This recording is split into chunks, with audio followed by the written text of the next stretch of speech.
Gas cylinder వంట gas cylinder భారం నుంచి మహిళలను ఉపశమనం కల్పించేందుకు 500 రూపాయలకే గ్యాస్ సిలిండర్ను అందించే పథకాన్ని ప్రభుత్వం ప్రారంభించింది.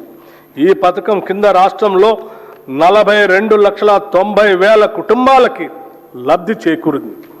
ఈ పథకం ద్వారా సుమారు 752 కోట్ల రూపాయలు మహిళలకు ఆదా అయింది. గృహజ్యోతి పథకం ద్వారా సుమారు 53,09,000 పేద మధ్యతరగతి కుటుంబాలకి 200 యూనిట్ల వరకు ఉచిత కరెంటు అందిస్తున్నాం. ఈ పథకం కింద ఇప్పటి వరకు 10,97,00,000 సున్నా బిల్లులు జారీ చేయబడ్డాయి. ఈ సబ్సిడీ కింద 3,900,54,00,000 రూపాయలు విద్యుత్ సంస్థలకు ప్రభుత్వం చెల్లించింది. చేయూత పథకానికి అర్హులైన వారికి 2 లక్షల నూతన పెన్షన్లు ఇవ్వటానికి మంజూరు చేస్తున్నాము. చేయూత పథకానికి అర్హులైన వారికి 2 లక్షల నూతన పెన్షన్లు మంజూరు చేస్తున్నాము.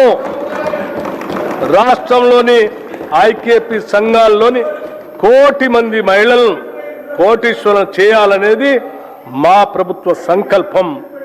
అందుకోసం 5 సంవత్సరాల్లో 1,00,000 కోట్ల రూపాయల మేరకు బ్యాంకు ద్వారా రుణాలను ఇప్పించే ప్రయత్నం చేస్తున్నాం. దీనిలో భాగంగా ఇప్పటికే 57,938 కోట్ల రూపాయల రుణం ఇప్పించడం జరిగింది. వడ్డీ లేని రుణాల పథకం కింద 2023 డిసెంబర్ నుండి ఈనాటి వరకు పట్టణ గ్రామీణ సెల్ఫ్ హెల్ప్ గ్రూప్స్ కి 1,329 కోట్ల వడ్డీ రాయితీని విడుదల చేయటం జరిగింది. రాష్ట్రంలో 67 లక్షల మహిళలతో ఐకేపీ బలమైన స్వయం సహాయక సంఘాల నెట్వర్క్ గా ఏర్పడింది. మహిళా సంఘాలతో శిల్పారామంలో 106 స్టాళ్లతో ఇందిరా మహిళా శక్తి బజార్ ఏర్పాటు చేశాం. ఈ సముదాయం యొక్క ఉత్పత్తులు 7,68,00,000కి చేరాయి. సెల్ఫ్ హెల్ప్ గ్రూప్స్ ద్వారా 600 బస్సులను కొనుగోలు చేసి